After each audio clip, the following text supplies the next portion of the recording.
Hello and welcome to the Nexus. We are doing issue 35 and 36 of our Dodge Charger build. There isn't really a lot to do in each issue. That's why I've joined them up together. So let's get on with it. Okay, so these are the parts that we've got for issue 35. Firstly, we're going to stick these two pieces together. Just like that. So that's what that part should look like. And we're going to use CM screws to attach that together. So that's what I'm doing now. Okay, so we've done that. So there's the two parts there. We also get a small and a larger part. So the smaller one will obviously go on the smaller end. And the larger one on this end. Now the larger one is going to be using two CM screws to attach that one together. So we're going to use two CM screws to attach this side. And we're going to use a GM screw for this side. So that's what I'm going to do now. And there we have issue 35. All done. So as you can see, two CM screws that side. And a GM screw that side. Nice. So now we're doing issue 36. So we've done the drive shaft. And now we're doing the rear back axle and differential here as well. In issue 35, it does show you a diagram here on all the bits that we're going to be getting in the next couple of issues. So it looks like we're going to be concentrating on the back axle here. We've got the wishbone suspension, the wheels and all that. That's all to come. But now we're doing issue 35. And by the looks of things... Okay, so it's fairly straightforward, this one. So we're going to use KM screws to attach all this together. Now we've got this section here, and as you can see, it's got a little square sort of guide pin, I would say that is. So it can only fit on this side. As you can see, there's not one on that side, so it can only fit one way. So that goes there, and then this goes. This part here, and this is all die cast, but this part here is plastic. And that goes like that.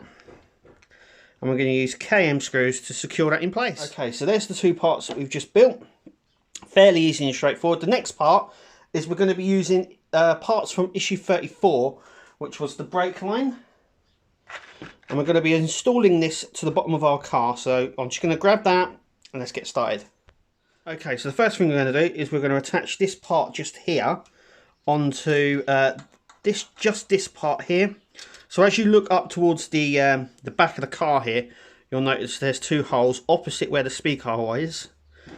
And we're going to use two CM screws to attach this part in place. That's what I'm going to do now. Okay, so we've done that. Next we're going to grab our brake line, which is just here, and unravel it, making sure it doesn't have any knots. Like so. We're going to come to the front here, and you see this gold piece right there. There's a screw come out. I've only just realised that. Okay, I might have to rectify that. I've only just noticed there's a screw missing here. That's because it doesn't have a screw, Kevin. Right, okay, that's my fault. I was like, there's a screw missing there. There isn't actually a screw supposed to be there. It's on the opposite side. Anyway, this gold piece down here, we're going to attach one end to that gold piece. So I'm going to do that now. That is going to be really tricky. So I'm going to use a pair of tweezers and wish me luck. Okay, it's on there, as you can see. So now what we're going to do is we're going to run this wire all the way along. And through here,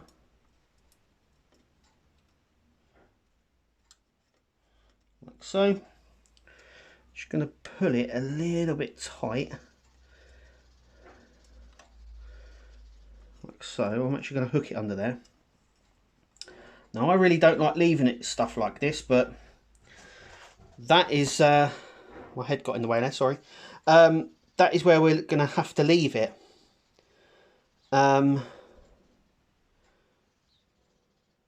I don't want to pull it too much because it will pop out, but anyway, that's the end of stage 36. Obviously this will go somewhere here, and the drive shaft will obviously go up here. I think it's the other end, smaller end, yeah, goes up there, and the bigger end into the, that's where it's going to sit. Actually, it's going to be turned slightly. There we go. That's where it's going to stay. So I've got to try and store this like this now, which I don't really like because of the chrome engine block on this. Leaving it up like this, I'm going to have to put some towels down, just lay it on there. I'm hoping over the next couple of issues, it doesn't take too long to sort of build this section up. So I can flip it the other way. At least so I can attach the brake line here to the brake discs. But anyway, look, that's me. I've been the Nexus. Thank you for watching. And like always, we'll see you at the next video.